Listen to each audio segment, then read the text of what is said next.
15 साल का किरण एक छोटे शांत गांव में रहता था जो हरे पहाड़ियों और एक चमकती नदी के बीच बसा था। उसके परिवार में उसके पिता रमेश जो एक मेहनती किसान थे, उसकी माँ मीरा जो एक स्नेही गृहिणी थी और उसकी छोटी बहन प्रिया शामिल थे। वे सभी मिट्टी और घास फूस से बनी एक साधारण झोपड़ी में रहते थे। गांव का जीवन सरल था लेकिन कठिनाइयों से भरा हुआ था। फिर भी किरण ने कभी शिकायत नहीं की।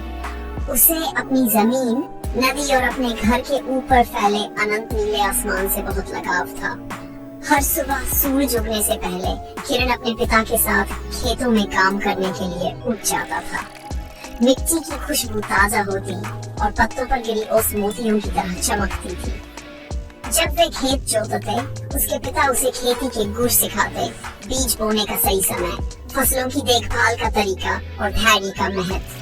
उसके पिता हमेशा कहते, जमीन परिवार की तरह होती है, अगर तुम इसका ख्याल रखोगे तो यह भी तुम्हारा ख्याल रखेगी। किरण को अपने पिता से सीखना अच्छा लगता था, लेकिन उसके मन में गांव से आगे बढ़ने के सपने थे। वह शहर में पढ़ना चाहता था, किताबें पढ़कर दुनिया को जानना चाहता था।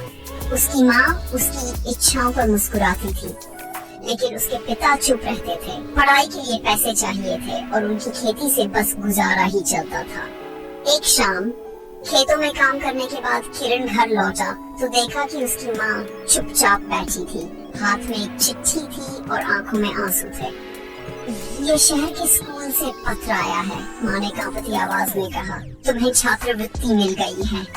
किरण का दिल खुशी से उछल पड़ा, लेकिन तभी उसने अपने पिता के चेहरे पर चिंता देखी। लेकिन खेतों में मेरी मदद कौन करेगा? उसके पिता ने धीरे से कहा। घर में गहरी चुप्पी छा गई। किरण जानता था कि उसका पिता उस पर कितना निर्भर था, क्योंकि उनकी जमीन ही उनकी आजीविका का एकमात्र साधन थी। अगर वह चला गया तो उस पिता को दोगुनी मेहनत करनी पड़ेगी। उस रात किरण सो नहीं पाया। वह छत की ओर टकटकी लगाए सोचता रहा, अपने सपनों और परिवार के कर्तव्यों के बीच फंसा हुआ। लेकिन सुबह होने तक उसने फैसला कर लिया। अगली सुबह उसने अपने पिता को नदी किनारे देखा, जहां वे हाथ धो रहे थे। किरण ने गहरी सांस ली और कहा, बाबा मैं पढ़ना चाहता हूँ, लेकिन मैं आपको अकेला नहीं छोड़ूंगा। हर हफ्ते गांव लौटकर खेतों में आपकी मदद करूंगा, ये मेरा वादा है। उसके पिता ने उसे देर तक देखा, फिर मुस्कुराए। जा बेटा, जितना सीख सकता है सीख, जमीन तेरा इंतजार करेगी और मैं भी। किरण की आंखों में आंसू आ गए। उसने अपने पिता के पैर छुए और मन में संकल्प लिया, वह न सिर्फ अपने सपनों को पूरा करेगा, बल्कि अपने परिवार और अपनी जड़ों का भी सम्मान करेगा। और फिर अपने दिल में उम्मीद और परिवार की दुआओं के साथ किरण एक नए सफर पर निकल पड़ा, जो उसकी जिंदगी बदलने वाला था।